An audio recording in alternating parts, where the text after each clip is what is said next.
Greetings. I am Ariski Daoud, geopolitical analyst at Amir Risk LLC, and I'm also the editor of the North Africa Journal. And today is October the 3rd, 2025. Now, if you're not up to date with the latest news, well, Morocco is at the center of a deep civil unrest, drawing international attention, not least from Canada, which as of October the 3rd issued a sharply elevated travel advisory warning against non-essential visits due to escalating violence and unpredictable security conditions. Now, this move essentially puts Morocco in the same risk advisory as countries long associated with instability and unrest, highlighting issues such as the threat of terrorism, clashes along borders, sporadic civil unrest, and the danger posed by unexploded landmines, as well as violent attacks on foreigners. That's the type of warning that Canada has been issuing. So the wave of protests shaking Moroccan cities from Rabat to Agadir and Oujda is not a generational conflict or a niche youth rebellion, despite official efforts to brand it as such and coin terms like Gen Z 212 for the movement. If anything, this is, in my opinion, the latest chapter in a region's long struggle for both economic justice and human dignity. Now, the roots of anger are familiar to observers of the Middle East and North Africa. The collapse of public services, stories of preventable deaths like those of 8 pregnant women in Agadir, and public outrage at the prioritization of massive sporting events over urgent needs in health and education. You hear protesters essentially chanting, and I'm quoting, "We want hospitals, not just stadiums."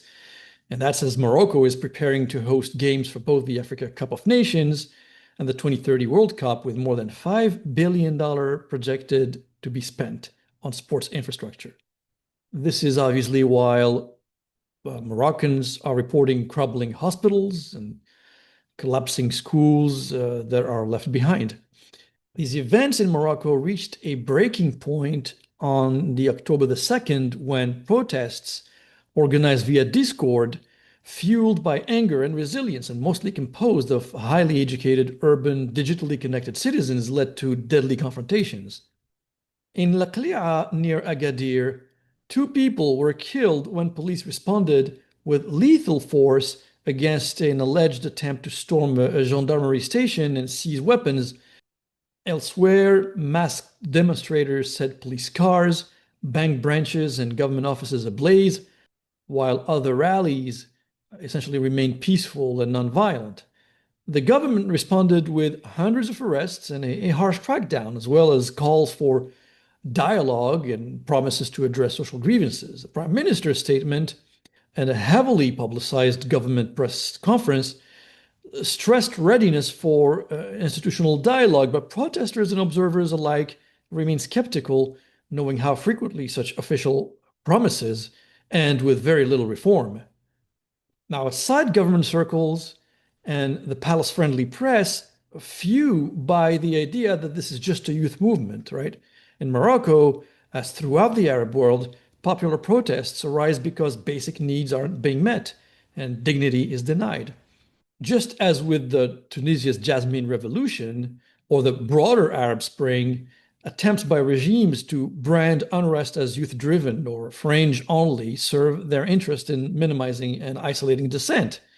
So what's happening in Morocco is best seen through that old lens, an entire society dissatisfied with crumbling infrastructure, with failed public services, and obviously an endemic corruption. The current trajectory raises serious doubts about near-term resolution. Major football fan groups and players have joined calls for boycott and solidarity. The Gen Z 212 collective has sent a direct appeal to King Mohammed VI for the government's dissolution and the prosecution of corrupt officials, while at the same time emphasizing nonviolence and calling for the release of all nonviolent detainees. This demand, more than slogans, reflect enduring priorities in Morocco: justice, dignity, lasting change, rather than just cosmetic political gestures. But if history is any guide, promises of dialogue will meet determined skepticism as demands for functional hospitals, real schools, basic human dignity continue to outstrip hollow official pronouncements. So what do we need to understand? We need to understand that Morocco's unrest is neither a passing tantrum nor a generational blip. It's the latest front in a long war of attrition for economic survival and the right to be treated with respect, regardless of age or background. And so we should not be distracted by the slick branding, the Gen Z 212. The story remains one of a people demanding what most people around the world take for granted, right? Fair government, honest services, and the dignity to shape their own future. And with that, thank you for your time.